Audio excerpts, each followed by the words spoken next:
جیم بسم اللہ الرحمن الرحیم وبہ نستعین وهو خیر المعین صلی اللہ علی سیدنا محمد وآلہ الطاہرین۔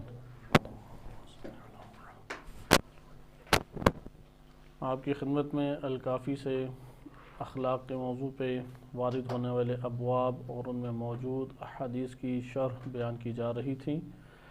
ہم نے باب الرفق جو کہ الکافی میں وارد ہوا ہے کہ باب المدارا و باب الرفق دو قریب المعنی ابواب اور ان میں موجود احادیث ہیں کہ اسے مطالعہ کر رہے تھے، لیکن اس کے ضمن میں ہم نے معروف مکتب جو اخلاق میں موجود ہے اسے اخلاق اسلامی کے دائرے میں رہتے ہوئے مطالعہ کیا، اور اس میں ہم نے دیکھا کہ اخلاق اسلامی جو قدیم علمی تحقیقات کی روشنی میں عالم اسلام میں وارد ہوا، بالخصوص یونانی حکماء کا اس میں ایک بڑا اثر موجود ہے، اور بقیہ مکاتیب اخلاق کے مقابلے میں یہ مکتب زیادہ پر اثر اور ایک جامع مکتب ہے۔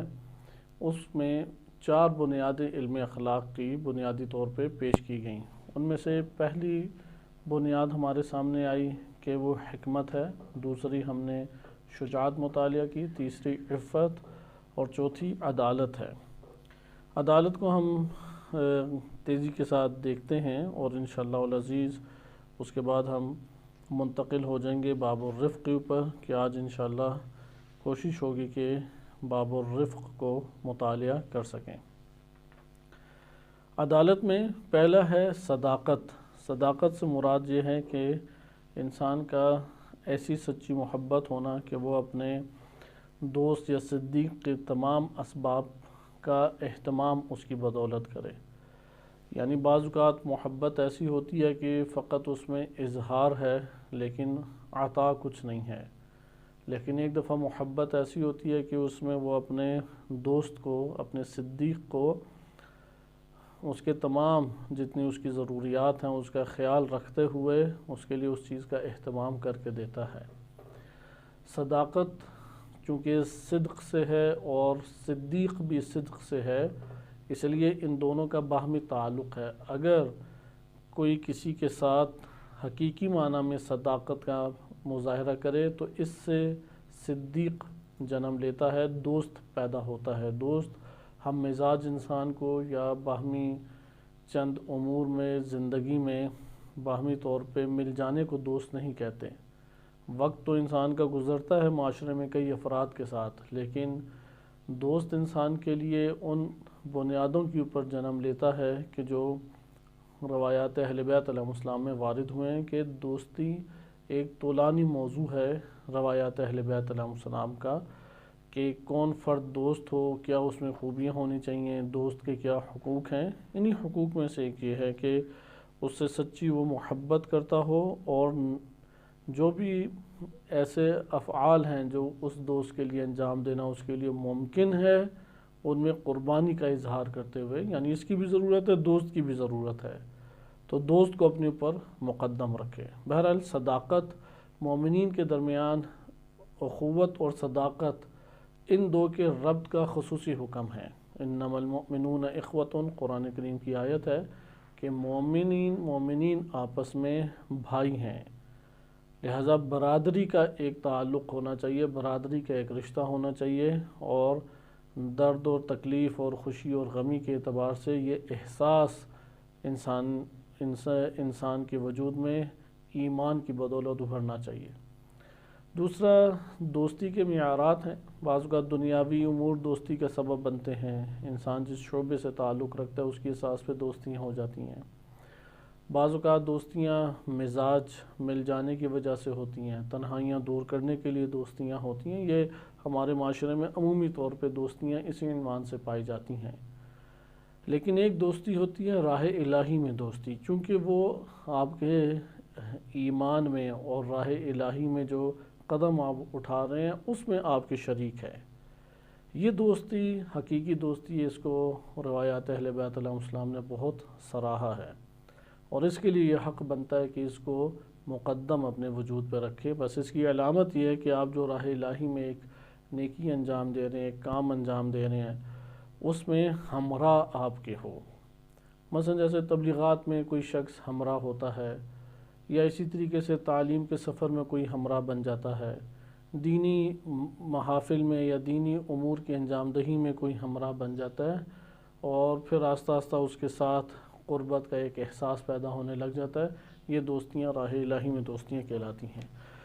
اگر عدالت انسانی وجود میں جنم لے لے، عدالت تب آتی ہے کہ جب گزشتہ تین امور، تین جو ہمارے پاس پہلو تھے، یعنی حکمت ہے جو قوت عقل سے تعلق رکھتی ہے، شجاعت ہے جو قوت غضب سے تعلق رکھتی ہے، اور عفت ہے جو قوت شہوت سے تعلق رکھتی ہے۔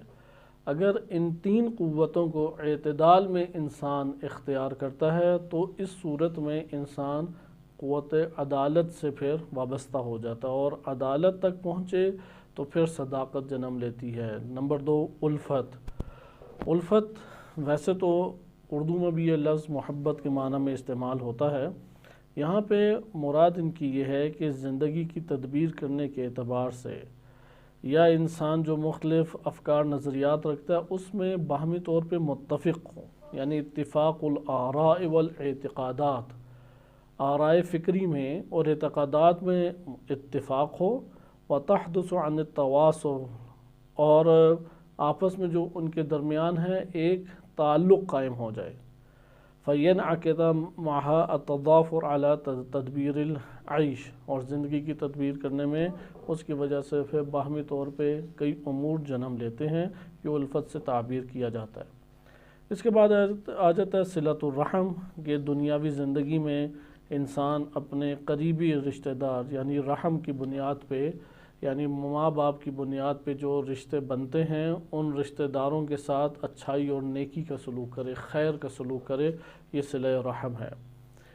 صلہ رحم کا ایک فقہی پہلو بھی ہے۔ فقہی پہلو یہ ہے کہ جو والدین کی اساس پہ رشتہ دار بنتے ہیں پہلے یا دوسرے، یعنی معاشرہ جنہیں کہتا ہے کہ یہ اس کے رشتہ دار ہیں اور ان کی مہمان نوازی یا ان کے ساتھ حسن سلوک اس شخص کو کرنا چاہیے، اس مقدار میں صلہ رحمی ہمارے لیے لازم ہو جائے گی۔ ممکن ہے کزنز تک تو یقیناً پہنچتی ہے صلہ رحمی، پھر کزنز کی اولاد اگر معاشرے میں کہا جائے یہ اولاد اس کی رشتہ دار ہے اور اس کے ساتھ حسن سلوک کرنا چاہیے، تو یہ بھی واجب صلہ رحمی کے دائرے میں آ جائیں گے۔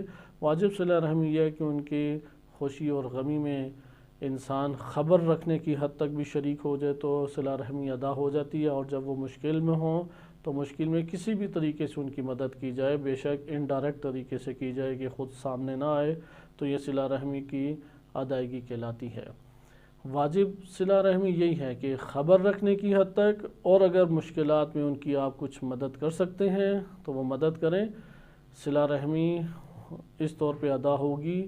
قطع رحمی جن کے ساتھ اللہ نے صلہ یعنی وصل ہونے کا حکم دیا ہے، تعلق جوڑنے کا حکم دیا ہے، جڑنے کا حکم دیا ہے، ان سے قطع کرنا تعلق یہ گناہ کبیرہ میں آ جاتا ہے۔ اس لیے کہ اس کا پہلو فقہی حکم کے دائرے میں، اور یہاں پہ ہم نے اخلاقی حکم کے دائرے میں پڑھا کہ وہ جو خیرات اور جو خیر اور جو اچھائیاں دنیا میں قریبی رشتہ داروں کے ساتھ دی جا سکتی ہیں ان میں شریک ہوا جائے۔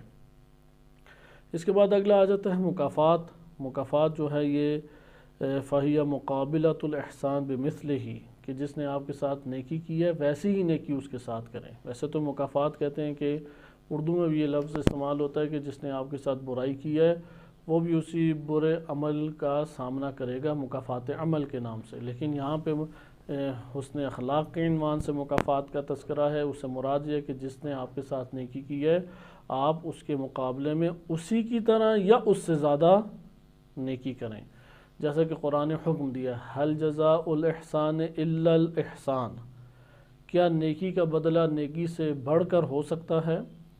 یعنی حد اقل اگر نیکی کا بدلہ دینا ہی ہے تو جس مورد میں جس موقع پہ اس نے آپ کے ساتھ جیسا سلوک کیا تھا آپ بھی ویسا ہی سلوک کریں۔ مثلا ایک شخص ضرورت مند تھا اور سب جگہوں سے اس کے لیے راستے بند ہو چکے تھے، ایک فرد نے آ کے اس کی ضرورت کو پورا کیا۔ اب اگر وہ اس شخص کی نیکی کا بدلہ اتارنا چاہتا ہے تو اس کی ضرورت کے وقت وہ اس کی ویسی ہی مدد کرے کہ ضرورت پوری ہو جائے، نہ کہ مال کا بدلہ مال سے۔ ادھر ضرورت کے بدلے ضرورت کا پورا کرنا احسان کہلائے گا، نہ کہ مال کے بدلے مال سے۔ ممکن ہے جب اس نے مدد کی تھی آپ کی ضرورت تھوڑے پہ پوری ہو رہی تھی، مثلا جان آپ کی بچ رہی تھی لیکن اس میں پیسے معمولی سے لگے، لیکن اب جب اس کی جان خطرے میں پڑ گئی ہے اور آپ کے پاس اس حوالے سے فرصت موجود ہے کہ آپ اس کی مدد کر سکیں، تو اس صورت میں ہمارے پاس جو مورد آئے گا وہ یہی ہے کہ آپ اگر زیادہ پیسے خرچ کر سکتے ہیں تو زیادہ پیسے خرچ کر کے آپ اس کے اوپر کوشش کریں کہ نچھاور کریں اور اس کی جان بچائیں۔ پھر اس میں ہمارے پاس اس حوالے سے بھی فرق آ جاتا ہے کہ نیکیوں کے مراتب ہیں۔ مثلا ایک وہ فرد ہے کہ جس نے تعلیم اور تزکیہ کیا، جیسے انبیاء علیہ السلام ہر دو فرد کے لیے الگ الگ وظیفے کا تعین کرتی ہیں، جیسے کہ قرآن کریم میں ارشاد باری تعالی ہوتا ہے انما نطعمکم لوجہ اللہ لا نرید منکم جزاء ولا شکورا۔ جب کسی نے کسی کے ساتھ نیکی کرنی ہے تو صرف وجہ الہی کے لیے کرے، فقط اور فقط اللہ کی خاطر نیکی کرے، اسے اگلے سے یا اس دنیا سے کچھ بھی نہیں چاہیے۔ نفس تقاضا کرتا ہے، نفس کی خواہش کو دبا دے، نفس چلاکی دکھاتا ہے کہ تم یہ نیکی کرو اس کے ساتھ یہ گھیر لو گے، یہ شیطانی چلاکی ہے، یہ کوئی کارگر چلاکی نہیں ہے کہ آپ کسی کے ساتھ نیکی کر کے اس کو بلیک میل کر کے یا اس کو کسی طریقے سے استعمال کر کے کوشش کریں اللہ کی خاطر کسی کے ساتھ نیکی کریں۔ لا نرید منکم جزاء ولا شکورا، نہ تم سے ہم جزا چاہتے ہیں اور نہ شکریہ چاہتے ہیں۔ لیکن جس کے ساتھ نیکی کی جا رہی ہے وہ بھی اس طرح سے سنگ دل ہو کے بیٹھ جائے، وہ بھی اس طرح سے خود غرض ہو کے بیٹھ جائے، نہیں، اس کے لیے قرآن نے ضابطہ بیان کیا حل جزاء الاحسان الا الاحسان، کہ ادھر تم مکافات کو انجام دو۔ حد عقل تمہارے لیے یہ ہونا چاہیے کہ جیسی اس نے نیکی کی ہے ویسی بھی تم اس کی ویسی نیکی تم بھی کرو، وَإِلَّا حق تو یہ بنتا ہے اس سے بڑھ کر کرو۔ لیکن حل جزاء الاحسان الا الاحسان کہ کم سے کم مورد کیا ہے وہ ہمارے پاس یہی مورد بنتا ہے۔ اچھا، یہ ہمارے پاس احسان کے حوالے سے آ گیا کہ احسان ہمارے پاس مکافات اور احسان کے ضمن میں آپ نے عدالت کو ملاحظہ کیا۔ اس کے بعد حسن الشرکہ ہے کہ انسان تمام اپنی زندگی کے معاملات میں، چاہے وہ لینے دینے کے معاملات ہوں، یعنی لین دین میں انسان معاملہ اگر انجام دے تو اس میں اعتدال، تمام کے تمام معاملات میں اعتدال کو پیش نظر رکھے، اعتدال کو جنم دے۔ اعتدال کو جنم دینا انسان کے لیے ضروری ہے، اسے کہتے ہیں حسن الشریکہ، یعنی معاملات میں شریک ہیں، کسی نے لینا ہے کسی نے دینا ہے، یعنی لین دین کے معاملات میں ہمیشہ معتدل اپنی سیرت کو رکھے۔ اس کے بعد آ جاتا ہے حسن القضاء۔ حسن القضاء یہ ہوتا ہے فَهُوَ مُجَازَاتٌ بِغَيْرِ نَدَمٍ وَلَا مَنٍّ، کہ انسان فیصلے جو ہیں مجازات جزا سے ہے، اور یعنی جس کا جو بنتا ہے، حق بنتا ہے، جو سزا بنتی ہے، جس کے لیے حصہ بنتا ہے قضاوت کی صورت میں، بغیر ندامت کے اور بغیر کسی منت سماجت کے وہ اسے دے دے۔ یعنی بہترین قضاوت یہ ہے کہ نہ اس کو معاملہ کرنے میں کسی کے ساتھ، فیصلہ کرنے میں کسی کے ساتھ ندامت اٹھانے پڑے اور نہ منت سماجت کا برتاؤ کرنا پڑے۔ بعض اوقات ایسا ہوتا ہے کہ ایک بہت بڑا انسان کے اوپر جرمانہ عائد ہو رہا ہوتا ہے تو وہاں پہ وہ حوصلہ چھوڑ دیتا ہے اور منت سماجت پہ اتر آتا ہے، نہیں، منت سماجت ادھر نہ کرے۔ بعض اوقات یہ ہوتا ہے کہ ایک عمل ہے، اب اس میں وہ ندامت کا اظہار کر رہا ہے، ہونا چاہیے کہ ندامت کا اظہار کرے، لیکن ادھر ندامت کا اظہار نہیں کرتا۔ بس یہاں پہ ہمارے پاس حسن القضاء کیا آ گیا کہ جب بھی انسان کو مجازات ملے، سزا کا مورد آ جائے اور حق اس کا نہیں بنتا تھا، یعنی بالفرض اس کے ساتھ ناانصافی ممکن ہے کسی موقع پہ ہو گئی ہو، یا اسے خود انصاف کرنا پڑے۔ انصاف کرنا پڑے تو تب بھی عدالت کے ان پہلوؤں کو ترک نہ کرے، اور اگر اس کے ساتھ ایک سختی کا پہلو آ گیا ہے تو اس جگہ پہ وہ اپنے آپ کو قابو میں رکھے، اپنے وجود سے اعتدال کے دائرے سے باہر نہ۔ اس کی اپنی تفصیل ہے حسن القضاء کی، کہ اس کو ہم انشاءاللہ کسی اور مورد میں دیکھیں گے۔ اس کے بعد ہمارے پاس آ جاتا ہے تودد۔ تودد اسے محبت سے بھی تعبیر کیا جاتا ہے، کہ انسان جو اس کے ساتھ برابری رکھتے ہیں ان کے ساتھ، ہوا طلب المودات الاکفا۔ اکفا کہتے ہیں ہم کف کی جمع اکفا ہے، یعنی جو اس کے ساتھ برادری میں، دوستی میں، رہن سہن کے اعتبار سے شریک ہیں ان کے ساتھ مودت کا اظہار کرے، اور جو اہل فضل ہیں ان سے بہترین طرح سے ملاقات کرے، کیونکہ دین اسلام نے بعض امور فضیلت کے قرار دیے ہیں، بعض امور احترام کے قرار دیے ہیں۔ یقیناً جو صاحب فضیلت ہے وہ محترم ہے، لیکن ہر محترم صاحب فضیلت نہیں ہوتا۔ مثلا ہر فرد کا احترام ہمیں کرنا چاہیے، لیکن وہ صاحب فضیلت نہیں ہے۔ لیکن ایک شخص ہے، اس کے اندر چونکہ فضیلت والی اوصاف پائے جاتے ہیں یا فضیلت والے اعمال اس نے انجام دیے، اس لیے وہ فضیلت کا حقدار ہے، اسے ایک محفل میں، ایک جگہ پہ فضیلت دی جائے۔ مثال کے طور پہ اگر عام معاشرتی دنیا میں دیکھیں تو دین اسلام کہتا ہے کہ والدین کو فضیلت دو، ان کے آگے مت چلو، ان کے سامنے اگر بڑھاپے کو پہنچ جائیں تو ایک خادم کی طرح پیش ہو، کہ وہ جیسے ہی تقاضا کریں پورا کر دو۔ وہ گالم گلوچ کریں، ماریں دھاڑیں یا شور شرابہ مچائیں تو تب بھی تم اپنے دل میں بھی ان کے لیے برا شگون مت لے کے، اور صبر کرو ان کے اس حالت کے اوپر۔ اب یہ دنیاوی اعتبار سے فضیلت رکھتے ہیں والدین۔ اسی طریقے سے ایک وہ فرد ہے کہ جس کا احسان کا تعلق ہمیشہ ہی رہا ہے، یقیناً اس کا پلڑا بھاری ہے، کیونکہ وہ ہماری زندگی میں اس عنوان سے شخصی طور پہ احسان، کیونکہ اللہ تعالیٰ نے ہر انسان کے معاشی حالات ایک جیسے نہیں بنائے، بعض لوگوں کو برتر رکھا ہے معاشی اعتبار سے، بے نیاز رکھا ہے، بعض کو محتاج رکھا ہے۔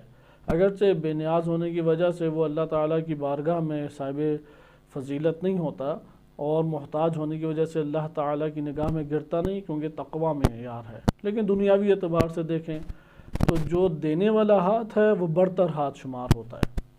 اب اگر وہ تکبر نہیں دکھاتا، ظلم و ستم نہیں کرتا، تو اس کے ان احسانات کا انسان کو خیال رکھنا چاہیے، کیونکہ ادا تو نہیں کر سکتا جس حالات میں اس نے نیکی کی ہے، وہ حالات اگلے کے اوپر پیش ہی نہیں آ رہے کہ یہ ادا کر سکے، یا اس قدر اس کے سال ہر سال نیک اعمال ہیں اس شخص کے ساتھ کہ وہ نہیں ان کا بدلہ اتار سکتا۔ ادھر وہ پھر اسے اس فضیلت کے مقام کے اوپر رکھے، احترام بھی دے اور بالاتری بھی دے۔ لیکن ایک دینی اعتبار سے ہمارے پاس معیارات آتے ہیں، قرآن کریم نے واضح بیان کیا، طیب اور خبیث برابر نہیں ہو سکتے۔ اگر ایک انجینئر ہے، ڈاکٹر ہے، بہت بڑا بزنس مین ہے، بہت بڑا منصبدار ہے اور مال و دولت سے لبریز ہے، لیکن خبیث ہے، اس کا عمل، اس کا نفس وہ خباثت کے دائرے میں ہے قرآن کریم کی اصطلاح کے مطابق۔ اس کے مد مقابل ایک عام سا بندہ ہے، نہ ڈگریاں انجینئرنگ اور ڈاکٹریٹ کی اس کے پاس ڈگری ہے، ممکن ہے کہ دنیاوی اعتبار سے وہ جاہل کہلاتا ہو، لیکن مومن ہے، نمازی ہے، گناہوں سے اجتناب کرتا، یہ ہے طیب۔ محفل میں یہ طیب جو ہوگا یہ اہل فضیلت کہلائے گئے اس خبیث کے بدلے میں، لہذا مومن کی فضیلت ادھر ہمارے سامنے زیادہ اجاگر ہوگی۔ اسی طرح قرآن کریم نے صاحب فضیلت اہل علم کو قرار دیا ہے کہ ہر نیکی کے اوپر فضیلت بنتی ہے، لیکن اہل علم کے لیے درجات ہیں، ہر ایک کا ایک درجہ بڑھتا ہے، لیکن علم والوں کے لیے درجات بڑھتے ہیں۔ لہذا اہل علم کے لیے قرآن کریم نے یہ ادب سورہ ممتحنہ میں غالباً وارد ہوا ہے کہ محفل کو کھول دو اور اسے صدر محفل بناؤ، ایسی درمیان میں اسے بٹھاؤ تاکہ اس کی فضیلت دوسروں کے سامنے آئے۔ اسی طرح فضل اللہ المجاہدین علی القاعدین، اللہ نے مجاہدین کو بیٹھے رہنے والوں پہ فضیلت دی ہے۔ لہذا اگر کوئی شخص جان کے ساتھ یا مال کے ساتھ، ممکن ہے ایک شخص جان کے ساتھ نہیں جہاد کر سکا لیکن مال کے ساتھ اس نے جہاد کیا، اس نے کسی نہ کسی طرح سے مالی مدد فراہم کی، اپنی ملکیت سے ایسی چیزیں فراہم کی کہ جس کی وجہ سے دشمن کے مقابلے میں لشکر حق وہ قوی ہوتا ہے، یہ مالی جہاد کرنے والا کہلائے گا۔ ہر دو کو قرآن کریم نے واضح طور پہ مجاہد دو طرح کے افراد کو قرار دیا، جان اور مال۔ جو جم کر لیتے ہیں یہ سب سے افضل ہیں۔ ممکن ہے کہ مجاہد انفس ہو، یعنی نفوس کا جہاد کرنے والا ہو، لیکن مالی جہاد نہیں کر سکتا، لیکن یہ مالی جہاد کر سکتا ہے، جان کا جہاد نہیں کر سکتا۔ ہر دو کی فضیلت اپنے مد مقابل وہ بیٹھے والا شمار ہوگا کہ جو مالی جہاد بھی نہیں کرتا۔ اسی طریقے سے جو شخص جان کا جہاد نہیں کرتا، وہ اس کے مقابلے میں وہ شخص جو جان سے جہاد کر رہا ہے، اپنی جان خطرے میں ڈال کے حق کو روشن کرتا ہے، یہ اس پر صاحب فضیلت شمار ہوگا۔ لہٰذا اہل فضل کے ساتھ حسن لقاء ہونا چاہیے، اہل فضل کے ساتھ بہترین انداز میں انسان کو ملاقات کرنی چاہیے۔ تو اس طرح قرآن میں یہ ایک تفصیلی ٹاپک ہے، کسی مورد میں آیا تو انشاءاللہ ہم قرآن کریم کی ان آیات کے، کیونکہ قرآن نے مختلف جگہوں پہ شاید یہ 10 سے اوپر معیارات بن جائیں، ظلمت اور نور برابر نہیں ہو سکتے، طیب اور خبیث برابر نہیں ہو سکتے، عالم اور جاہل برابر نہیں ہو سکتے۔ اس طرح سے قرآن ہے، وہ مجاہد اور غیر مجاہد چاہے جان سے ہو یا مال سے ہو، اگر ہر دو سے کرے تو یہ تو بہت بڑا جہاد ہے اس کا، یہ دونوں برابر نہیں ہو سکتے۔ وہ لوگ جو مشکلات کے دور میں ایمان لائے اور وہ جو آسانی کے دور میں ایمان لائے، دونوں برابر نہیں ہو سکتے۔ قرآن نے اس کو تفصیلی طور پہ بیان کیا۔ اسی طرح وہ اعمال ہیں کہ جو ایک مثلاً سبیل لگاتا ہے، ایک مسجد خالی بناتا ہے، یہ شخص، اور جو اللہ کی راہ میں جہاد کرتا ہے اور اللہ تعالیٰ کے وظائف کو انجام دیتا ہے، فرائض کو انجام دیتا ہے، یہ دونوں برابر نہیں ہو سکتے۔ قرآن کریم کی آیات میں واضح وارد ہو، اس لیے اہل فضل سے ملاقات کرے تو اچھے انداز میں ملاقات کرے۔ اچھے انداز سے کیا مراد ہے؟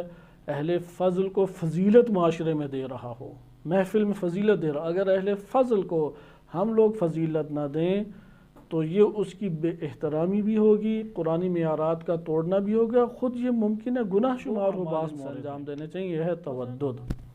آخری اس میں ہے عبادت، کہ اللہ کی تعظیم کی جائے، اس کی تمجید مدح و ثنا کی جائے، اس کی اطاعت کی جائے، اور ملائکہ، انبیاء اور ائمہ علیہم السلام میں سے جو اس کے اولیاء ان کا احترام کیا جائے، اور شریعت نے جن عمل کو ہمارے لیے قرار دیا ہے وجوب اور حرام اور استحباب، کراہت، اباحہ کے اعتبار سے انہیں انجام دیا جائے۔ تقوی الہی ان سب امور کو تکمیل بھی کرتا ہے اور اعلیٰ اوج اور کمال تک پہنچاتا ہے، اس لیے تقوی کو اختیار کیا جائے۔ یہ ہمارے پاس عدالت کے ضمن میں آنے والے چند امور تھے جو آپ نے ملاحظہ کیا، اور اس طرح سے تیزی کے ساتھ ہم نے حکمت اور اس کے تحت وارد ہونے والی انواع، عفت اور اس کے دائرے میں وارد ہونے والی انواع، شجاعت اور اس کے تحت اور وارد ہونے والی انواع، اور عدالت اور اس کے تحت وارد ہونے والی انواع کا ہم نے ایک اجمالی جائزہ لیا۔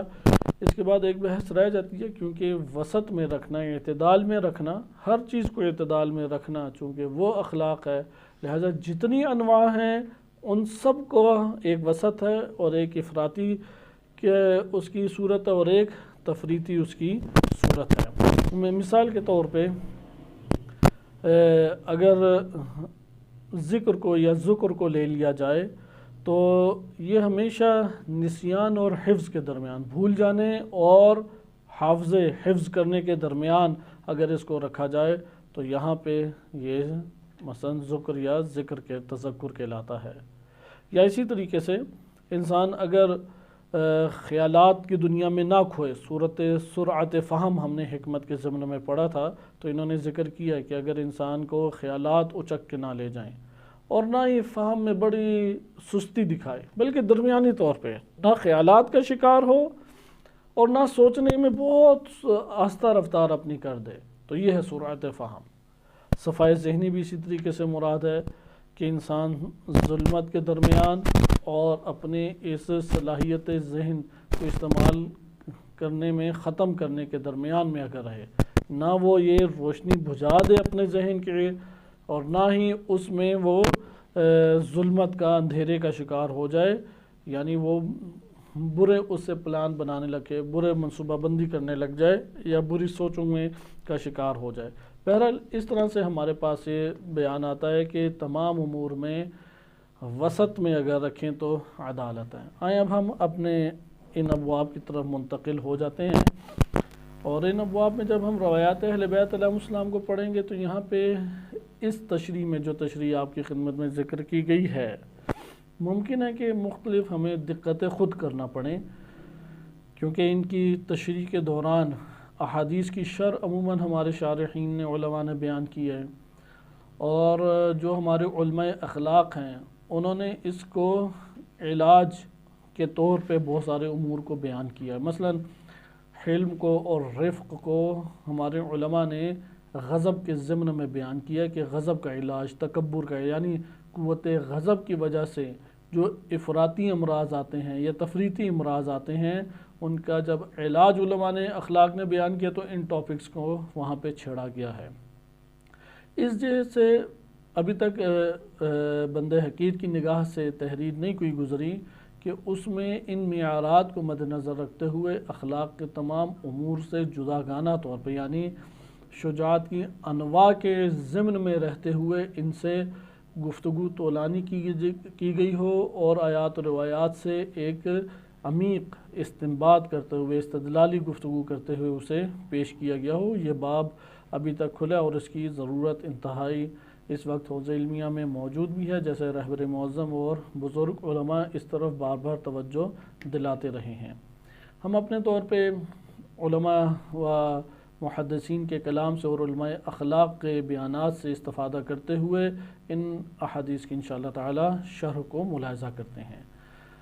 ہمارے پاس باب الرفق موجود ہے، جو کہ الکافی کا اہم ایک باب ہے۔ سب سے پہلے کلمہ رفق کے معنی آپ کے سامنے لغوی معنی بیان کر دیے جائیں، کیونکہ قرآن کریم میں یہ کلمہ وارد ہوا ہے، جیسے وَأَيْدِيكُمْ إِلَى الْمَرَافِقِ، مرافق یعنی کوہنیوں کو کہتے ہیں، اور کہتے بھی اسی لیے کیونکہ اس میں یہ لغوی معنی پایا جاتا ہے۔ اسی طرح قرآن کریم کی ایک اور آیت ہے کہ جس میں مرفقاً کا ذکر ہے، مرفقاً، کہ غالباً یُحَيِّئْ لَكُمْ مرفقا کہ قرآن نے ذکر کیا ہے۔ اسی طرح قرآن کریم میں رفیق کا ذکر ہے، وَشُهَدَاءَ وَالصَّالِحِينَ وَحَسُنَ أُولَئِكَ رفیقا۔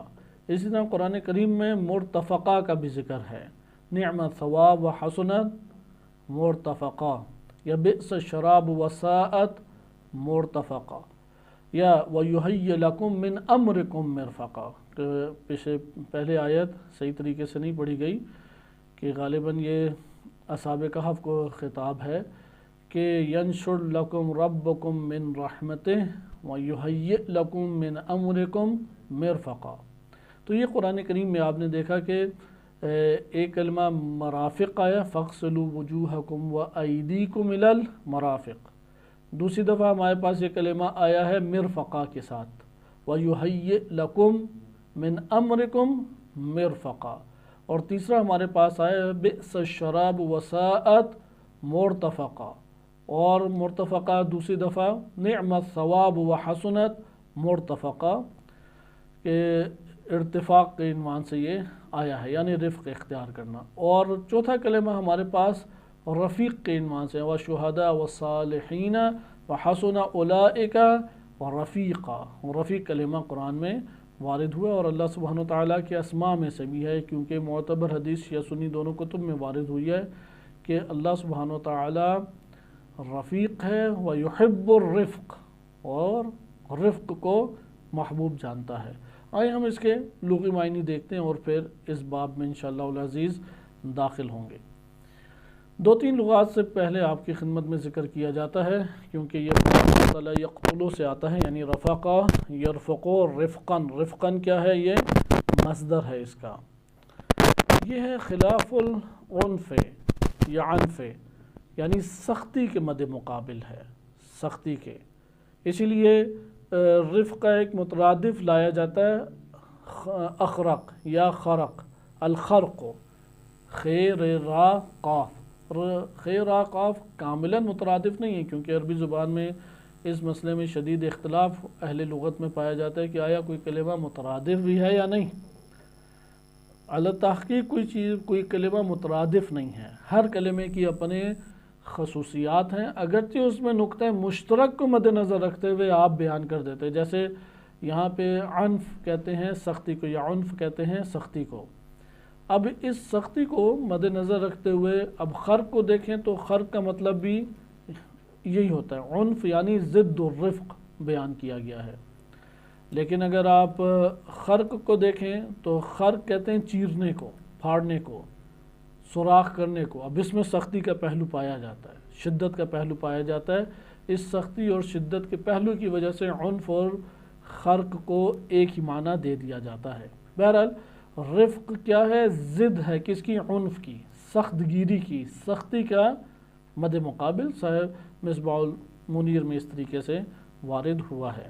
مرفق یعنی رفق، رفق یعنی نرمی، لیکن ہر طرح کی نرمی نہیں۔ ابھی فرق آتا ہے کہ لین اور نرمی میں کیا فرق ہے، لیکن یہ خلاف العنف ہے۔ عنف یعنی سخت گیری کے، چشم یا خشم گیری۔ خشم گیری ہوتا ہے سخت رویہ یا ایک قساوت و شقاوت کا رویہ۔ اس کے مد مقابل کیا آتا ہے؟ رفق۔ مجموع المقاصد لغہ میں اس کا مطلب ذکر کیا گیا مرافقت و مقاربت بلا عنف، سختی کے بغیر کسی سے قریب ہوا جائے اور اس کے ہمراہ ہوا جائے۔ اگر سختی کے بغیر کسی کے قریب ہوا جائے، اس کے ہمراہ ہوا جائے تو اس کو کہتے ہیں رفق۔ اچھا، فروق اللغویہ میں لطف اور رفق ان میں فرق بیان کیا گیا ہے، کیونکہ لطیف یعنی بڑا محبت سے پیش آنے والا، خداوند متعال کے ان اللہ لطیف، کہ اللہ سبحانہ وتعالی لطیف ہے یعنی بہت مہربان ہے، بہت لطف کرنے والا ہے، بہت مہربانی کرنے والا ہے، یعنی نرم۔ لطیف بھی نرمی کو ہی کہتے ہیں، لیکن دونوں میں فرق ہے۔ رفق کا تعلق جو ہوتا ہے وہ امور میں آسانی اور جن امور کے تک پہنچنے میں سہولت اگر مد نظر ہو تو یہ رفق کہلاتی ہے، یعنی یہ سختی کے برخلاف ہے۔ صاحب تحقیق نے اس کو اس طرح سے ذکر کیا ہے کہ جب بھی معاملہ اگر نرمی کے ساتھ اور آرام کے ساتھ، راحت کے ساتھ کیا جائے تو اسے کہتے ہیں رفق۔ نرمی اور راحت کے ساتھ، نرمی اور راحت کے ساتھ۔ اور جب بھی معاملہ شدت اور خشونت کے ساتھ کیا جائے، شدت کے ساتھ، خشونت کے ساتھ، یعنی بگڑی ہوئی طبیعت، اردو میں اگر آپ لفظ کہہ لیں کہ اس کی طبیعت بگڑی ہوئی تھی، غصہ اس کے ماتھے پہ چڑھا ہوا تھا، تو یہ جو اس کا خشونت ہے یعنی سخت گیری ہے اور خشونت کا مظاہرہ کرنا ہے، اس کو کہتے ہیں عنف۔ یعنی بالفاظ دیگر رفق کا اگر ہم مناسب ترین اور ترجمہ کرنا چاہیں تو ہم کہیں گے نرم خو، اردو میں بھی یہ چلتا ہے، فارسی میں بھی نرم خوئی کہتے ہیں، یا سازگار، ہمارے ساتھ کاملاً وہ سازگار تھا اور بڑا ملائم شخصیت اس کی، ملائم اور سازگار اور نرم شخصیت کا ہونا، اسے کہتے ہیں رفق۔ اچھا، اس کا فرق ہے لین، سہولت، لطف، رخاوت یا یسر، توافق، نفع اور قصد اور اعانہ، ان سب مادوں سے فرق ہے۔ مثلا لین ہے خشونت کی ضد، جبکہ رفق ہے عنف کی، یعنی معنی کے خشونت اصل میں عربی کا لفظ ہے، یعنی خشمگیری اور بگڑی ہوئی طبیعت کے برخلاف رفق ہوتا ہے، لیکن خشونت ہوتا ہے کہ بہت شدید اور سختی کا معاملہ کرنا۔ اور عموماً یہ جو خشونت ہے یہ اجسام کی صفت ہوتی ہے، رفق جو ہے وہ عموماً اجسام کی صفت نہیں ہے، جسم کی صفت نہیں ہے، انسان کے رویوں کی صفت ہے۔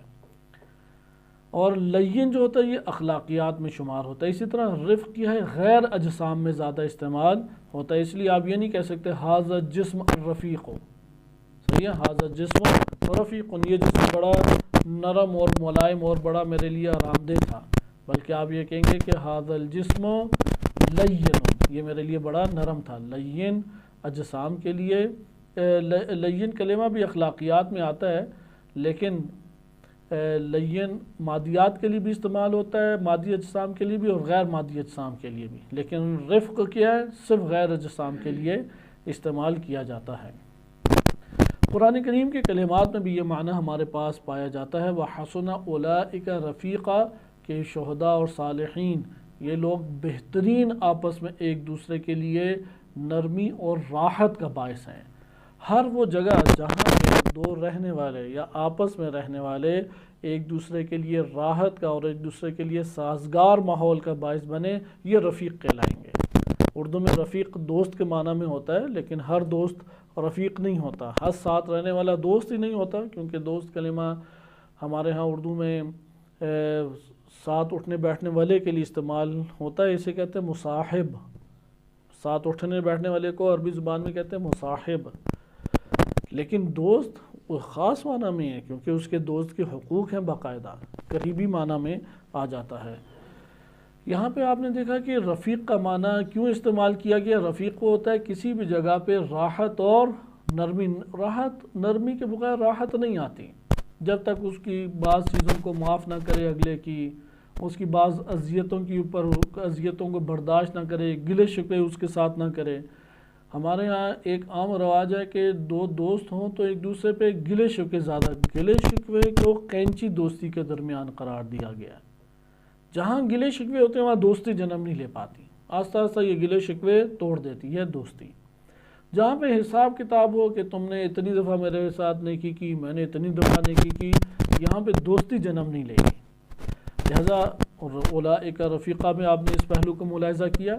اگلی جو قرآن کریم کی آیت ہے کہ وَيُهَيِّئْ لَكُم مِّنْ أَمْرِكُمْ مِرْفَقًا، یہاں پہ مرفق مفعل کے وزن پہ اس میں اعلیٰ کے طور پہ آ رہا ہے کہ اللہ تعالیٰ تمہارے امور میں تمہارے لیے آسانی کے وسائل پیدا کر دے گا، جن سے تمہیں آسانی حاصل ہو۔ مثلا زندگی بسر کرنے میں انسان کو آسانی پیش آتی ہے، جیسے ہیٹر وغیرہ کا سردیوں میں اہتمام ہو جانا، گرمیوں میں ٹھنڈک پیدا کرنے والی چیزوں کا اہتمام ہونا، بھوک مٹانے والی خوشگوار اور مرغوب آپ کی غذاؤں کا اہتمام ہونا، یہ کہتے ہیں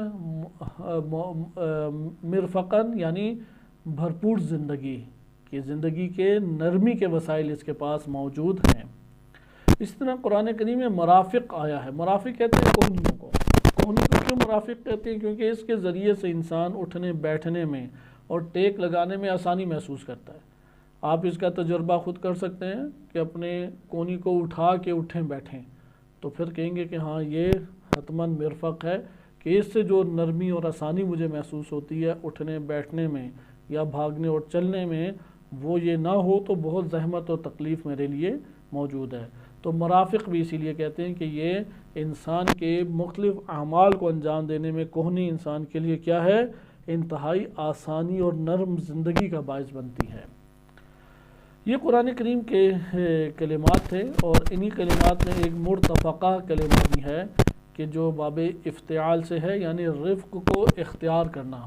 مرتفقہ یہ اس میں مکان کے طور پہ آیا ہے کہ یہ کتنی بئس الشراب، پینے کی کتنی بدترین جگہ ہے، وساءت مرتفقہ، اور یہ جو انہوں نے زندگی ہمیشہ کے لیے انتخاب کی، اپنے محل استراحت، اپنے آرام اور سکون کے لیے جو مکان انہوں نے چنا ہے، وہ کتنا بدترین اور برا مکان ہے۔ تو ادھر جیسے آپ کہتے ہیں نا کہ قرآن کریم میں بلاغت کی وجہ سے بعض کلمات وارد ہوتے ہیں۔ ایک دفعہ آپ کسی شخص کو کہتے ہیں کہ میں تمہیں سخت ایک زخم لگاؤں گا یا سخت ماروں گا، یہ جملہ آپ کو بھاری لگتا ہے، یا آپ کہتے ہیں کہ ابھی میں تمہیں مار کا مزہ چکھاتا ہوں۔ آپ کہیں گے مزہ چکھانا کیا ہوتا ہے؟ اس میں بلیغ جملہ کون سا ہے کہ ابھی میں تمہیں مزہ چکھاتا ہوں، کہ اس کا صلہ تمہیں دیتا ہوں، یہ اس کی پر زیادہ اثر انداز ہوگی۔ اس لیے اسی طرح قرآن کریم نے عذاب کے جب انہیں نوید سنائی تو یہاں پہ بعض جگہوں پہ دھمکی والا انداز ہے، لیکن بعض جگہوں پہ اسی طریقے سے سخت انداز ہے، فَبَشِّرْهُمْ بِعَذَابٍ علیم، انہیں بشارت دے دو۔ اب عذاب علیم کی تو نہیں بشارت ہوتی، صحیح ہے؟ تو یا آپ کہتے ہیں اسے ذرا ڈرائنگ روم کی سیر کرانا، یہ عموماً پولیس والوں میں چلتا ہے کہ اسے ڈرائنگ روم کی سیر کرا کے لاؤ۔ تو انہوں نے سخت ترین مشکل ترین جو ظلم و ستم کی جگہ ہے اس کا نام مثلا ڈرائنگ روم رکھا ہے، یہ رعب ڈالنے کے لیے ایک بلاغی انداز ہے۔ تو فَبَشِّرْهُمْ بِعَذَابٍ علیم اسی طریقے سے ہے کہ متفقہ، کہ تم اگلا جہان تو ہے استراحت کی جگہ، آرام کی جگہ، وہ تو گھر ہے، یہ جہان تو گھر نہیں ہے۔ اس جہان کو جس نے گھر بنایا وہ پشیمان ہے، وہ دین کے اعتبار سے صحیح نقطہ نگاہ نہیں رکھتا، جس نے اس جہان کو گھر سمجھا۔ یہ تو سفر ہے، یہ سفر اس دنیا میں موت کی صورت میں ختم ہوتا ہے تو برزخ کا سفر شروع ہوتا ہے۔ برزخ کا سفر ختم ہوتا ہے تو اب اپنے گھر پہنچ گئے۔ جب گھر پہنچ گئے تو تب بھی سفر ہوتا ہے، لیکن اب گھر کے اندر اور گھر کے ہمراہ سفر ہے، یعنی گھر آپ کا ادھر لوٹنا ہے، جانا ہے، یا آپ کی آرام کی جگہ ہے۔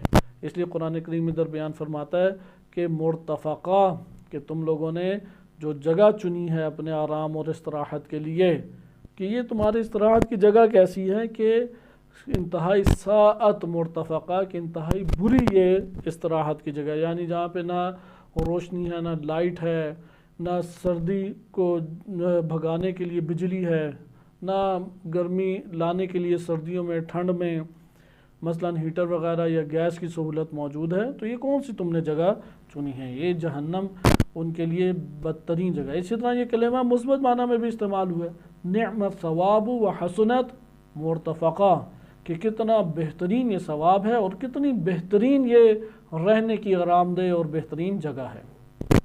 آپ نے قرآن کریم کے دائرے میں رہتے ہوئے اس کو ملاحظہ کیا، مرفق کے معنی کو۔ آئیں ہم قرآن کریم کی روایات اہل بیت علیہ السلام میں اخلاقی صفت کے اعتبار سے، کیونکہ قرآن کریم نے اخلاقی صفت کے اعتبار سے نہیں، کلمہ رفق کو مختلف معانی میں استعمال، مختلف موارد میں استعمال کے اعتبار سے اسے پیش کیا، کہ ایک دفعہ کوہنیوں کو مرفق کہا عربی زبان میں، ایک دفعہ آرام دہ جگہ کو مرتفقہ کہا گیا، اسی طرح سے ایک دفعہ زندگی کے آرام دہ زندگی، نرم زندگی فراہم کرنے والے آلے اور وسیلے کو کہا گیا مرفقہ۔ تو اور اسی طریقے سے وہ افراد جو آپس میں ایک دوسرے کے لیے راحت، آرام، سکون، سازگاری کا ماحول پیدا کرنے کا باعث بنتے ہیں، انہیں رفیق قرآن نے کہا، حسن اولئک رفیقہ، کتنے یہ بہترین رفیق اور باہمی زندگی بسر کرنے والے ہیں۔ علم اخلاق کی روشنی میں اگر آپ آئیں تو یہ انسانی ملکات اور انسانی صفات کے دائرے میں رہتے ہوئے گفتگو کی جائے گی۔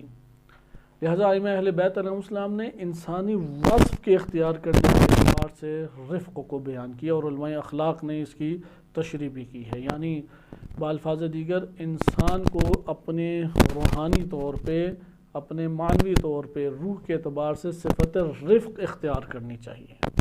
اگر صفت رفق نہیں ہے تو یہ پرزینت نہیں ہے، اور آہستہ آہستہ ایمان بھی اس کا نکل جائے گا۔ جیسے کہ پہلی حدیث آج ہم پڑھیں گے تو آپ کے لیے بات روشن ہوگی کہ اگر رفق نہیں ہے، نرمی نہیں ہے اندر، بعض اوقات سمجھتے ہیں کہ نرمی جو ہے یہ احمق پن ہے، بے وقوفی ہے، بھولا پن ہے۔ جو اس نرمی کو بھولا پن سمجھتا ہے یا احمق پن سمجھتا ہے، حقیقت میں وہ احمق پن ہے، کیونکہ دنیا کے اور آخرت کے معیارات ایک کبھی بھی نہیں ہو سکتے۔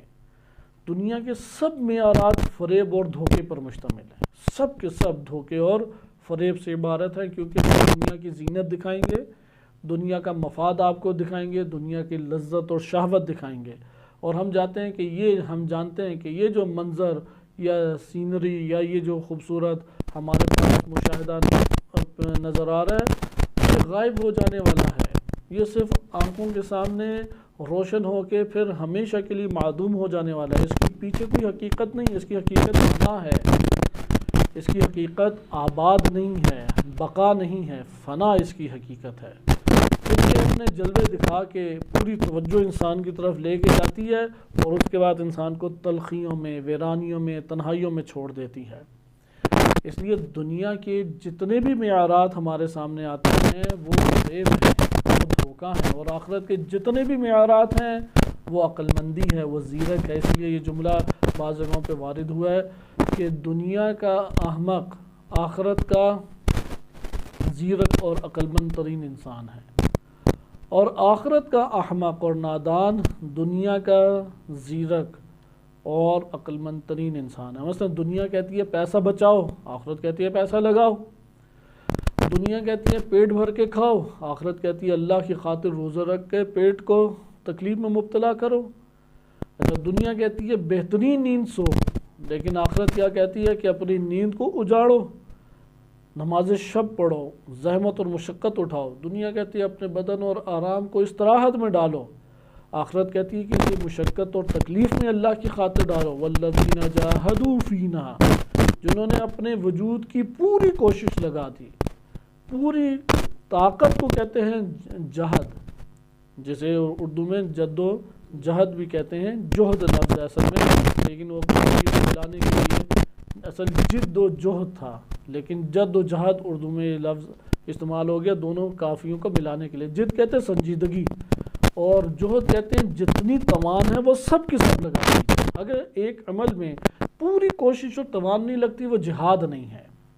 مثلا ایک شخص وہ پوری کوشش کرے تو نماز شب 11 رکعت پڑھ سکتا ہے، لیکن اس نے پڑھی ہے صرف 3 رکعت، تو یہاں پہ اس کی یہ 3 رکعت جو ہے یہ عمل خیر لکھا جائے گا، لیکن جہاد نہیں ہے، کیونکہ پوری کوشش اس نے خرچ نہیں کی۔ تو خلاصہ کلام یہ ہمارے پاس آتا ہے کہ دنیا کے معیارات، دنیا کا عقل مند آخرت کا بے وقوف، آخرت کا عقل مند دنیا والوں کے لیے احمق اور نادان ہوگا، سارا پیسہ لگا دیتا ہے، تھوڑا سا بھی آرام نہیں کرتا، اسے دنیا میں رہنے کا طریقہ ہی نہیں آتا، دوسروں کی فوراً ہی بات مان لیتا ہے، دوسروں کے طور طریقوں پہ چل پڑتا ہے، اپنے گھر کا بھی سوچنا چاہیے۔ یہ دنیا داروں کی وہ باتیں ہیں کہ جو عموماً آپ گردش کرتی معاشرے کے اندر سنتے دیکھتے ہیں۔ رفق انسانی صفت ایک انسان کے وجود میں اخلاقی صفت ہے، اسے ملکہ کی سطح تک پہنچانا لازم ہے، یعنی ہر عمل میں رفق دکھائے، ہر عمل میں نرمی دکھائے۔ اب رفق ہے معاملات کی دنیا میں زیادہ تر ہوتا ہے صفت نفسانی، لیکن معاملات کی دنیا میں زیادہ جھلکتا ہے، اعمال کی دنیا میں نہیں زیادہ جھلکتا ہے۔ ایک دوسرے سے معاملہ کرنے میں یہ زیادہ آپ کو دکھے، مثلا اللہ تعالیٰ سے معاملہ کرتے ہوئے، لوگوں سے معاملہ کرتے ہوئے، جو کام آپ کے ذمے ہے اس کام کی انجام دہی میں رفق دکھانا چاہیے۔ جیسے کہ روایات اہل بیت علیہ السلام میں بعض روایات ہیں، اور علماء اخلاق نے بھی باقاعدہ باب باندھا ہے، کسب حلال کرتے ہوئے رفق کا مظاہرہ، لوگوں سے معاملہ کرتے ہوئے رفق کا مظاہرہ، اللہ سبحانہ وتعالیٰ سے روبرو ہوتے ہوئے رفق کا مظاہرہ۔ لیکن رفق بھی ہونا چاہیے افراط اور تفرید کے درمیان، وَإِلَّا عدالت نہیں ہے۔ اگر نرمی عدالت کے دائرے میں نہ آئے ظلم ہے، یہ اخلاقی صفت نہیں ہے۔ مثلا اگر مجرموں کو واقعی سزا ملے اور دل نرم ہونے لگ جائے، دل میں رحم اٹھنے لگ جائے، تو یہ ایمان کی طرف سے رحم نہیں اٹھ رہا، یہ نقص ہے انسانی نفس میں، جس کی وجہ سے اس کے دل میں رحم اٹھ رہا ہے۔ مثلا ایک شخص کو کوڑے لگنے ہیں، 2 کوڑے لگ کے وہ خوب چیخا چلائے تو نرم دل پڑ گیا، نرم دل نہیں پڑنا چاہیے۔ جیسے ولید بن عقبہ کو شراب اس نے پی، کہ اہل سنت یہاں صغار صحابہ میں اس کا شمار ہوتا ہے ولید بن عقبہ کا، کہ مسجد کوفہ میں تمام صحابہ اور تابعین کو، کیونکہ ان 2 کے علاوہ تو نسل ہی نہیں تھی اس دور میں، تیسری نسل کوئی اور موجود نہیں تھی، صحابہ اور تابعین کو اس نے شراب پی کے نماز فجر پڑھائی۔ شکایت پہنچ گئی خلیفہ سوم، اب وہ تھوڑا ٹال مٹول سے کام لے رہے تھے کہ اس کے اوپر حد جاری کریں یا نہ کریں، بہرحال کہنا پڑا کہ حد اس کے اوپر شراب کی جاری کریں، مثلا 70 کوڑے 80 کوڑے جتنے بھی ہیں، 50 60 جتنے بھی، وہ قاضی قضاوت اسلامی کے اصولوں کے تحت کوڑوں کی سزا معین کی گئی۔ اب یہ پتہ تھا کہ جس نے کوڑے لگائے یہ تو بنو امیہ بدماش ہے، اس کی تو شامت آ جانی ہے۔ اب لگائے کون؟ سناٹا چھایا ہوا ہے کہ کون آگے بڑھ کے ولید بن عقبہ جیسے فرد کو، کہ ایک بدماش کی حیثیت اس کی موجود تھی، کون اس کو کوڑے لگائے گا؟ جو کوڑے لگائے گا وہ تو پھر اس دنیا میں برے طریقے سے مار کھائے گا، ممکن ہے کہ اس کے گھر اور قبیلے والوں کے اوپر مشکل پیش آ جائے۔ امیر المومنین علیہ السلام اٹھے، کوڑے پکڑا انہوں نے، اور پوری کی پوری سزا شراب پینے کی اس کے اوپر جاری کی، اور کسی میں جرت نہیں ہوئی کہ امیر المومنین علیہ السلام کو کوئی کچھ کہے۔ اب یہاں پہ امام علی علیہ السلام نے اپنے دل کو نرم نہیں کیا، کیونکہ یہاں پہ اس دشمن کو واقعی سزا ملنی چاہیے۔ قاتلان امام حسین علیہ السلام کے اوپر نرمی اور رحم دلی کے جذبات ابھرنے لگ جائے، یہ نرمی اور رحم دلی کے جذبات کا ابھرنا یہ درست نہیں ہے۔ لہذا رفق عدالت کے دائرے میں آئے تو یہ خوبی ہے، اگر عدالت کے دائرے میں نہیں آتی تو یہ حسن اخلاق میں شمار نہیں ہوگی۔ یہ وہ بیان تھا کہ اس میں ہم اب نتیجہ لیتے ہیں اور پہلی حدیث کے اوپر ہی اپنی گفتگو کا اختتام کریں گے۔ اول یہ کہ رفق، خشونت، سختی عنف، بگڑی ہوئی طبیعت اور سخت گیری کے مقابلے میں، سخت رویے کے مقابلے میں ہے۔ نمبر 2، عموماً یہ معاملات کی صورت میں سامنے آتا ہے۔ نمبر 2 بلکہ یہ رکھیں کہ یہ نفسانی صفت ہے، لیکن وہ صفت نہیں جو کبھی کبھار بس صادر ہو انسان، یعنی اس صفت سے کبھی کبھار انسان متصف ہو، نہیں، مسلسل اپنی زندگی میں رفق کو اختیار کرے، اپنے بیوی بچوں سے گفتگو میں، اپنے بہن بھائیوں سے تعلق کی صورت میں، اپنے ساتھ جو اس کے افراد مختلف امور انجام دیتے ہیں، کوئی ماتحت ہے، کوئی سے بالا تر ہے، جن کے ساتھ زندگی بسر کرتا ہے، رفق کا اظہار ہونا چاہیے، سخت گیری، سخت مہری اور خشونت کا اظہار نہیں ہونا چاہیے۔ اس لیے مسلسل اس کو اپنے وجود پہ ہم نے طاری رکھنا ہے، مگر یہ کہ وہ مورد جہاں پہ رفق نہیں، خشونت کا حکم دین اسلام نے دیا ہے۔ عدالت کا تقاضا یہ ہے، اخلاق کا تقاضا یہ ہے کہ یہاں پہ خشونت دکھانی، یہاں پہ غضب دکھانا ہے۔ اچھا، نمبر 3، رفق عموماً معاملات کی دنیا میں زیادہ ہمارے سامنے آتا ہے۔ معاملہ یا اللہ تعالیٰ کی ذات سے ہے، یا بندوں کے ساتھ سے ہے، یا اپنی ذات کے ساتھ معاملہ ہے، یا کام کے ساتھ معاملہ ہے کہ یہ کام میں نے کیسے انجام دینا ہے۔ اچھا، رفق ہم نے جو پڑھے تھے وہ تو 4 تھے سرے، ان 4 میں سے کس سے تعلق رکھتا ہے؟ ان 4 میں سے عفت سے تعلق رکھتا ہے۔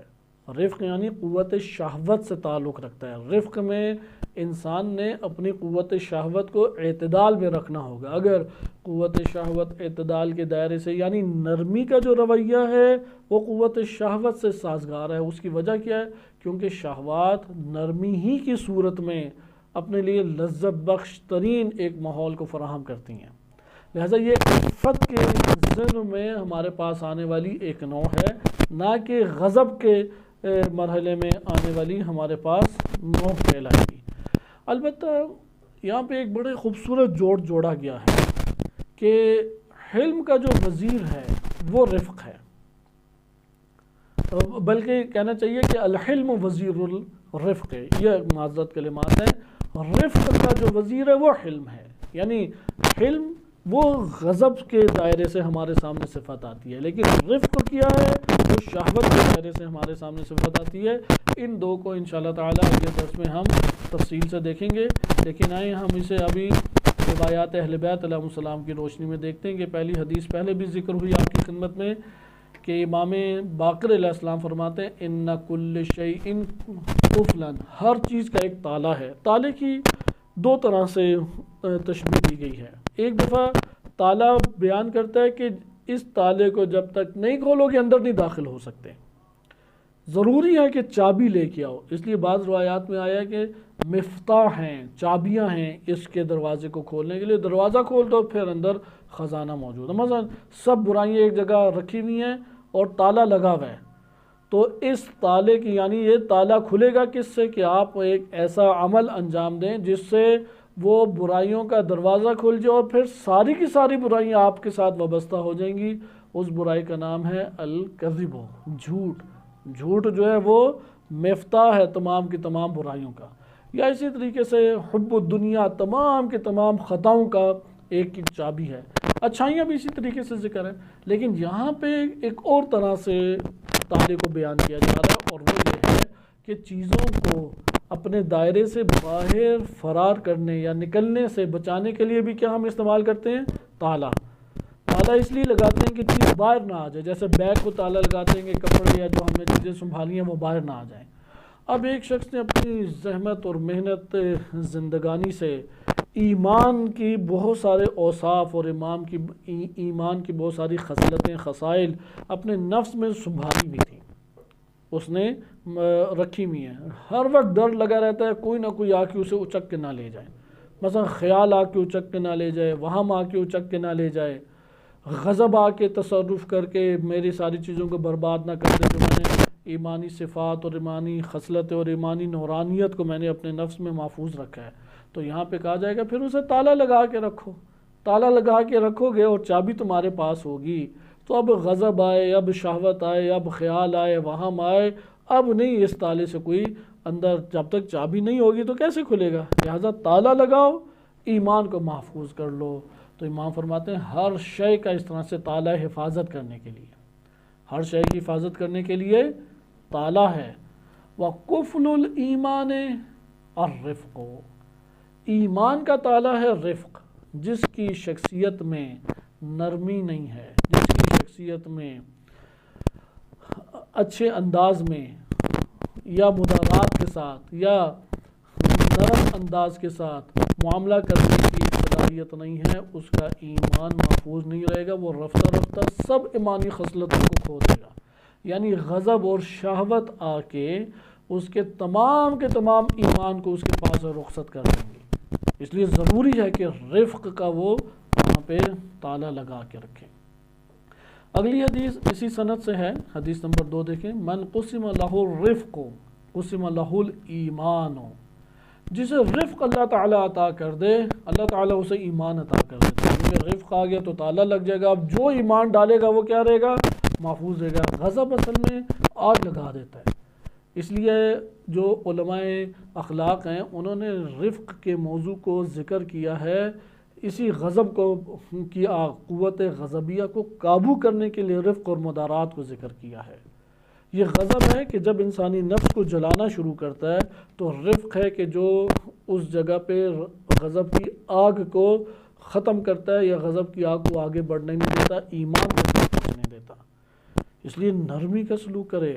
مثلا انشاءاللہ مدارات ہم پڑھیں گے، اس سے پہلے والا باب مدارات ہے، مدارات اور رفق دونوں قریب معنی ہیں، تو رفق ہے انتہائی نرمی کا سلوک کرنا۔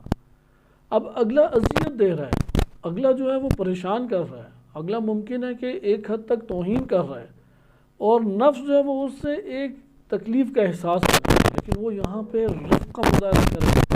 اگر غضب کی حدت اور شدت کی وجہ سے اس نے اس کے مد مقابل الفاظ بول دیے یا کوئی اپنے اعضاء و جوارح سے اثر چھوڑ دیا، تو اس کے نتیجے میں ممکن ہے کہ وہ دائرہ ایمان سے خارج ہو جائے۔ مثلا اسے تہمت لگا دی، بہتان لگا دیا، یہ ایمان کو کھا جاتی ہے۔ غیبت اس کی کر دی، حسد کا اظہار کر دیا، نفرت و دشمنی کا اظہار کر دیا۔ ادھر آپ دیکھ رہے ہیں کہ قوت غضب کو قابو کرنے کے لیے رفق ضروری ہے۔ من قسم لہ الرفق، جسے رفق عطا ہو جائے اسے ایمان اللہ تعالیٰ اس کو عطا کر دیتا ہے۔ اس سے اگلی حدیث دیکھیں، حدیث نمبر 3 امام صادق علیہ السلام سے، اور یہ حدیث نمبر 3 اہل سنت کتب میں بھی وارد ہوئی ہے۔ ان اللہ تبارک و تعالی رفیق، ہم رفیق سمجھتے ہیں شاید ساتھی ہے، دوست ہے، نہیں، رفیق انتہائی نرم معاملہ کرنے والا ہے، انتہائی نرم۔ وَأَمْهِلْهُمْ رُوَيْدًا قرآن کریم میں ہے۔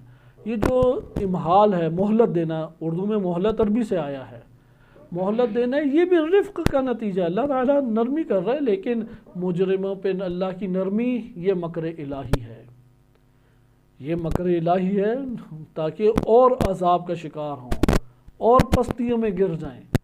لہٰذا اللہ سبحانہ و تعالیٰ کی جو نرمی ہے وہ مومنین کے لیے خصوصی طور پہ، ان اللہ تبارک و تعالی رفیق، اللہ رفیق ہے، انتہائی مہربان، انتہائی نرمی کا اظہار کرنے والا، نرمی کا معاملہ کرتا ہے۔ ہم گناہوں پہ گناہ کرتے ہیں، حدود اس کے سامنے پامال کرتے ہیں، اس کی عظمت کا خیال نہیں رکھتے، جیسے سورہ نوح میں بھی ہے کہ ما لکم لا ترجون، یا اسی طریقے سے للہ وقار، کہ تم لوگوں کو کیا ہو گیا کہ خدا کے لیے تم وقار کا، ما لکم لا ترجون للہ وقارا، کہ کیا ہو گیا تم لوگ اللہ کے وقار کا خیال نہیں رکھتے۔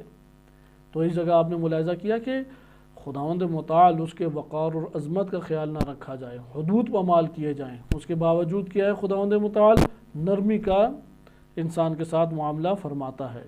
اس لیے ان اللہ تبارک و تعالی رفیق، چونکہ خود اللہ رفیق ہے، یحب الرفق، اس لیے رفق سے اللہ کو محبت ہے۔ جو رفق اندر رکھتا ہے لوگوں سے معاملہ کرنے میں، وہ لوگوں کا رفیق بھی بن جاتا ہے اور اللہ بھی اس سے محبت فرماتا ہے۔ فمن رفقہ بعبادہ، اللہ کا رفق ہے اپنے بندوں کے اوپر، تسلیلہ اذغانہم ومضادتہم لہواہم وقلوبہم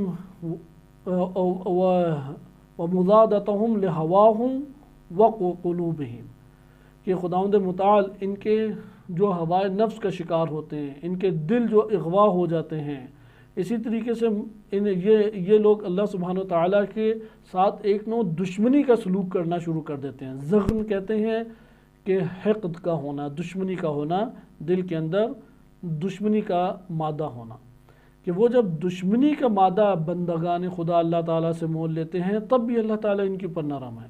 جب یہ بندگان خدا اللہ سبحانہ وتعالیٰ سے ہوائے نفس کا شکار ہونے کی وجہ سے اور ان کے قلوب جو ہیں وہ اللہ تعالیٰ سے دور ہونے کی وجہ سے وہ خدا کی مخالفت کرتے ہیں، تو اس جگہ پہ بھی اللہ تعالیٰ رفق کرتا ہے۔ وَمِن رِفْقِهِمْ بِهِمْ، اور اللہ تعالیٰ کا اپنے بندوں سے رفق کا اور کون سا مورد ہے؟ أَنَّهُمْ يَدَعُهُمْ عَلَى الْأَمْرِ يُرِيدُ إِزَالَتُهُمْ عَنْهُ رِفْقًا بِهِمْ، کہ اللہ سبحانہ وتعالیٰ نے ان امور میں بہت زیادہ انہیں چھوٹ دی ہے اور گناہوں سے انہیں پاک کرتا چلا جاتا ہے۔ خدا رفیق ہے تو یہ سارے کے سارے امور رفق کی وجہ سے انجام دے رہا ہے۔ انشاءاللہ اس حدیث کو ہم مکمل کریں گے اگلے درس میں، کہ یہاں پہ وقت اذان بھی ہو گیا ہے، کہ ان میں بعض کلمات ہیں کیونکہ رفق کے اس صورت میں چند اور نکات ہمارے لیے مہم ہیں، کہ رفق اگر نہ ہو تو کس طریقے سے نہ ایمان حاصل ہو سکتا ہے اور نہ انسان کے لیے وجود میں نشوونما ہو سکتی ہے۔